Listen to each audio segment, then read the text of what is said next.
এত এত মিষ্টি আর এমন একটা লাজুক নতুন বউকে আজকে আমি তার রিসেপশন লুকের জন্য রেডি করব। আমি কি সত্যি এই লাজুক বউটাকে একটা মিষ্টি লুক দিতে পারবো? ও তো কখনোই সাজেনি, ওকে কি এত মেকআপ করে ভালো লাগবে? শেষ অবধি লুকটা কেমন হয় সেইটা দেখার জন্য কিন্তু এই ভিডিওটা সম্পূর্ণ দেখতে হবে। বুকিংটা ছিল প্রায় বছরখানেক আগের। বিয়ে আর রিসেপশন দুটো ডেটেই একসাথে বুকিং হয়েছিল। ওর বিয়ের লুকের ভিডিওটি আমি তো শেয়ার করেছি। আমার প্রিভিয়াস ভিডিও একটু চেক করে নিও, তোমরা দেখতে পাবে বিয়ের দিন ওকে আমি কেমন লুক দিয়েছিলাম। আমার এই মিষ্টি ব্রাইডটির নাম হলো কৃতিকা। কৃতিকার সঙ্গে সঙ্গে অন্যদিকে আরও দুজন ব্রাইডকে আমরা রেডি করেছি।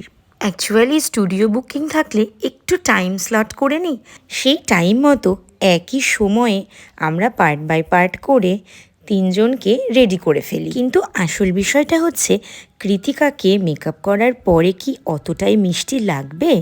ওর লুকটা কি আমি সত্যি সত্যি সুন্দর মিষ্টি করে একটা লুক করতে পারবো?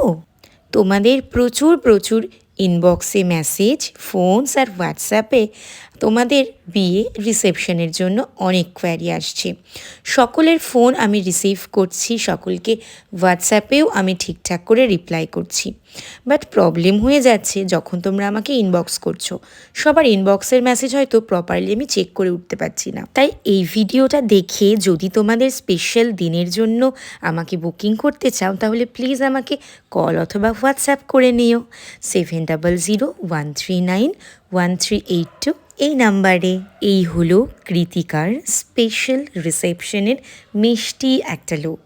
মেকআপটাও ওর স্কিন অ্যাকর্ডিং করেছি, আর হেয়ারেও কোনো এক্সটেনশন হেয়ার না ইউজ করে ওর হেয়ারই এত সুন্দর করে কার্লস করেছি। এবার তোমরাই কমেন্ট করে বলো তো কৃতিকাকে কতটা মিষ্টি লাগছে, কেমন লাগছে ওর এই লুকটা?